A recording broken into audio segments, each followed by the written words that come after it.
April 4th, 1968, Memphis, Tennessee. A man stands on the balcony of the Lorraine Motel.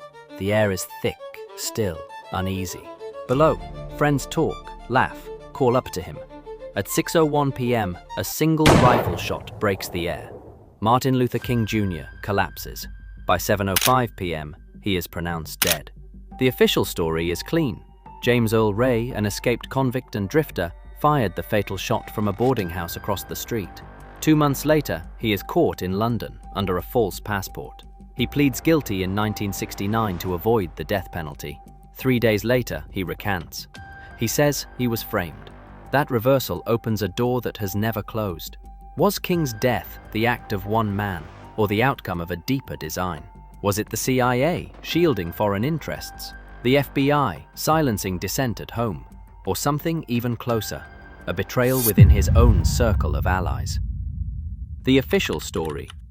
James Earl Ray's life fits the pattern of a drifter, not a mastermind. Born in 1928, he spent years in and out of prison.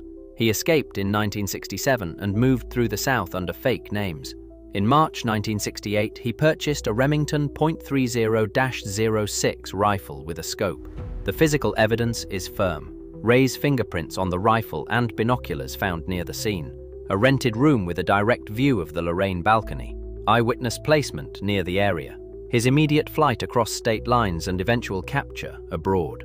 The gaps lie in motive. No clear ideology. No confession beyond survival. His claims about a man named Raoul and a supposed gun-running deal never hold up. Because he pled guilty, there was no trial, no cross-examination, no chance to test the state's narrative. The official version explains logistics, not purpose. It closes the file, but leaves the question open. To see why, you have to look at the years when the government turned against him. The government's war on King. By 1968, King's message had outgrown the civil rights movement. He opposed the Vietnam War, condemned American militarism, and launched the Poor People's Campaign to unite the working class across race. To the government, this was no longer activism, it was subversion. The FBI labeled him the most dangerous Negro in America. Under COINTELPRO, his phones were tapped, his rooms bugged, and his allies monitored. An anonymous letter sent by the Bureau urged him to commit suicide. To a paranoid state, King's moral authority had become a national threat. That context frames everything that followed. Theory 1. The FBI connection. The FBI's hostility is historical fact. J. Edgar Hoover despised King and saw him as a communist sympathizer. Agents followed him everywhere, collecting recordings and gossip in an effort to break his credibility. The Bureau had motive. King undermined both domestic order and the war effort. It had means, surveillance networks, informants, and local police cooperation. And it had opportunity. On April 4th, the Memphis police reassigned black detectives who normally guarded King, leaving him exposed. But no signed order, no confession, and no verified witness ties the FBI directly to the trigger. It remains a pattern of animosity, not an evidentiary chain. Still, history rarely forgets motive. When the agency that wanted him destroyed becomes the same one investigating his death, faith in its innocence collapses. Theory 2. The CIA involvement. King's criticism of Vietnam placed him at odds with US foreign policy during the height of the Cold War. He spoke of empire, economic injustice, and moral decay. To intelligence planners, that sounded like propaganda, ammunition for America's enemies. The CIA had the skill to eliminate threats quietly. It had conducted coups, assassinations, and covert wars from Asia to Latin America. Technically, killing one man in Memphis would have been simple, but the record stops short. No declassified documents name King as a target. No operative has confessed under oath. Domestic assassination risked the agency's entire existence. The CIA theory survives not because of evidence, but because Americans know what the agency is capable of hiding. Theory 3. Betrayal from close circles. Some suspect betrayal came from within. The idea, someone close to King, an aide, an associate, an infiltrator, leaked his schedule or allowed access to the shooter.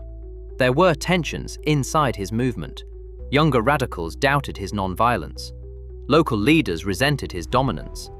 and federal informants existed in nearly every major civil rights organization. But infiltration is not conspiracy. No credible record links any ally to the killing. The notion of internal betrayal persists because betrayal feels personal, and personal betrayal feels believable. Theory 4. Local coalition. Another possibility lies closer to the ground. A coalition of Memphis police, local extremists, and organized crime. This theory argues that King's growing economic activism threatened not only Washington, but local power structures built on segregation and profit. In 1999, a Memphis civil jury ruled that King was assassinated as a result of a conspiracy, implicating a local bar owner, Lloyd Jowers, and unnamed government agents. But the trial was civil, not criminal. The evidence was untested, the witnesses inconsistent. It created a symbol, not a verdict. Still, the local theory endures. It bridges the gap between lone gunmen and federal orchestration. Violence carried out locally, tolerated nationally. The 1979 reopening. In 1979, the House Select Committee on Assassinations reviewed the case. Its conclusion: King was probably assassinated as a result of a conspiracy, but the committee could not name who conspired. It found circumstantial links to organized crime and faulted the original investigation for serious errors. The word probably satisfied no one. It acknowledged possibility while denying closure. The King family's stand. Coretta Scott King and her children rejected the lone gunman narrative. They met with Ray in prison, believed his claim that he was a pawn, and fought publicly for a new investigation. Their position was simple. King's death was not random, it was political. The justice system disagreed, but the family's conviction reshaped public opinion. If the people closest to King doubted the official story, why shouldn't the nation? Doubt spread from the King family to the public. The official story began to fracture under its own weight. The hierarchy of plausibility. Each theory explains a piece of the puzzle and leaves another missing. James Earl Ray alone. Strong evidence, weak motive. The facts fit, but the purpose does not. FBI enabled. Clear motive and access, but no direct command trail. CIA directed. Global capability, zero jurisdictional logic. Betrayal from close circles, powerful as myth, unsupported as fact. Local coalition, structurally coherent but still unproven. The public stands in the overlap, accepting that Ray fired, doubting he acted alone. Why this case never closes?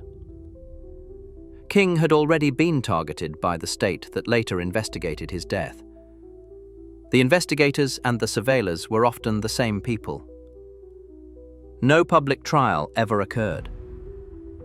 Official reviews admitted a probable conspiracy, but named no one. Key files vanished, were sealed, or remain redacted. This is how a story becomes permanent controversy.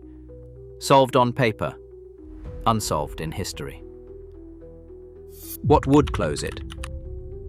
Real closure requires transparency. Full release of all federal and local files related to King and the Poor People's Campaign. A modern forensic re-examination of the bullet, rifle, and trajectory. A documented account of Memphis police movements and federal coordination. Verified testimony that endures cross-examination. Until that happens, speculation will remain the only form of truth the public is allowed. The larger frame. By 1968, Martin Luther King Jr. was not merely confronting segregation. He was confronting the architecture of American power. He linked war, poverty, and racism into one system and called it what it was: moral corruption disguised as policy. That message threatened more than prejudice. It threatened profit, order, and obedience. When a society treats moral leadership as subversion, assassination becomes policy by omission. The bullet came from across the street. The permission came from a culture that feared what king represented, a world built on equality, not hierarchy. No one needed to write the order. The structure itself carried it out. Conclusion. The official record ends with a man and a rifle. History refuses to stop there.